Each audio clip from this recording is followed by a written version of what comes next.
Hi there folks, Scott here. Now, some of our older viewers might remember the phrase SEGA do what Nintendo don't. Well, ironically, that's kinda turned around 180 degrees. So, last week we talked about SEGA Forever, where SEGA are going to release retro games on mobile hardware, and how some of the choices of the title weren't that stellar.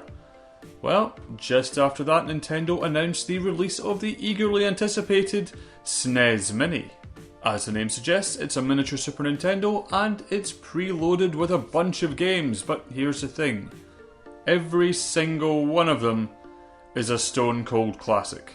You've got Mario Kart, Zelda, Earthbound, F-Zero, but most interestingly, you've got Star Fox 2. Why is that interesting, I hear you ask? Well, it was completed, but never actually released, so this is the first time Star Fox 2 for the Super Nintendo has ever been legally released. Now, you want to talk about curating, you want to talk about putting your best games forward? That's a frickin' masterstroke. Now, it's not fair to make a direct comparison between SEGA Forever and the SNES Mini, they're two very different things. But when you compare Altered Beast to something like Star Fox 2, Nintendo are doing what SEGA should have. Now, the SNES Mini, like the NES Mini before it, will have its share of detractors. Namely, people who will say, oh, but you can emulate these games for free, even though I should legally point out that you should only do that if you own a physical copy of the game, but never mind.